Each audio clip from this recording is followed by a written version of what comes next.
મોજરાસેના મધ્યમાં આવેલ સુરસાગર તળાવના કિનારે આવેલ પાતાળેશ્વર મહાદેવ મંદિરે ભાગવત સપ્તાહનું થયું સમાપન। રૂકમણી વિવાહ પ્રસંગે કુમેદાન ફળિયાથી નીકળી પાલખી યાત્રા। ઐતિહાસિક સુરસાગર તળાવના કિનારે સ્થિત પ્રાચીન પાતાળેશ્વર મહાદેવ મંદિર ખાતે તાજેતરમાં એક ધાર્મિક આયોજન સંપન્ન થયું હતું। ગત 2 ડિસેમ્બરથી લઈને 8મી ડિસેમ્બર સુધી અહીં શ્રીમદ ભાગવત સપ્તાહનું આયોજન કરવામાં આવ્યું હતું, જેમાં મોટી સંખ્યામાં ભાવિક ભક્તોએ કથા શ્રવણનો લાભ લીધો હતો। આ ધાર્મિક કાર્યક્રમ દરમિયાન સમગ્ર વિસ્તાર ભક્તિમય વાતાવરણ છવાઈ ગયો હતો। આ સપ્તાહના અંતિમ દિવસે પરંપરા અનુસાર રૂકમણી વિવાહનો ભવ્ય પ્રસંગ ઉજવવામાં આવ્યો હતો।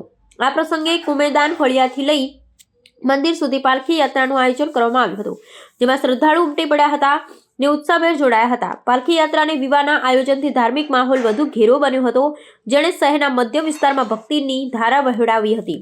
પાતાળેશ્વર મહાદેવ મંદિર ખાતે અવારનવાર ધાર્મિક ઉત્સવોનું આયોજન કરવામાં આવે છે, જે શહેરની સાંસ્કૃતિક અને ધાર્મિક ધરોહર જાળવી રાખે છે। આ ભાગવત સપ્તાહના સમાપન બાદ સમિતિ દ્વારા આયોજનની સફળતા પર સંતોષ વ્યક્ત કરવામાં આવ્યો હતો ને આગામી ઉત્સવોની તૈયારીઓ પણ શરૂ કરવામાં આવશે। પાતાળેશ્વર મહાદેવનું મંદિર છે। છેલ્લા 2 વર્ષથી આવા આયોજન અમે કરીએ છીએ મંદિરમાં। ગયા વર્ષે શિવ મહાપુરાણ કર્યું હતું, આ વર્ષે શ્રીમદ ભાગવત સપ્તાહનું આયોજન કર્યું છે।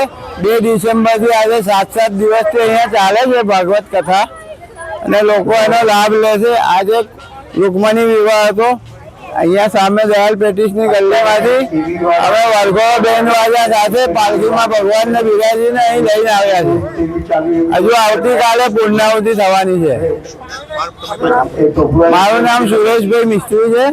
આ મંદિરના બધા અમે સેવા કાર્ય કરીએ છીએ। દયાલ પેટીસના ખાંચામાંથી આ વરઘોડો કરવામાં આવે છે તુલસી વિવાહનો, અને નીચમાંથી પાતાળેશ્વર મહાદેવ લાવ્યા છે એમને 2 ડિસેમ્બર 2012થી 2025થી અમે આયોજન કરેલું છે ભાગવત મહા ઉત્સવનું।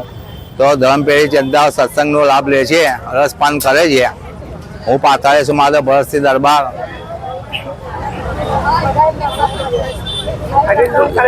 આજે વિવાહનો કાર્યક્રમ છે, કૃષ્ણ ભગવાનને તુલસી વિવાહ કરવામાં આવેલું છે। ભારી સંખ્યામાં ધર્મપ્રેમીઓ આવ્યા છે, ભગવાનના વરઘોડામાં લગ્નમાં જોડાયા છે, પ્રેમથી એમનું રસપાન કરે છે। આજે 8મો દિવસ થયો છે। 2 ડિસેમ્બરથી આજે 8મો દિવસ થયો છે। આવતીકાલે પૂર્ણાહુતિ છે ભાગવત સપ્તાહની। મહાભંડારનું આયોજન પણ કરેલું છે અમે આવતીકાલે સાંજે 8 વાગે। ભરતસિંહ દરબાર।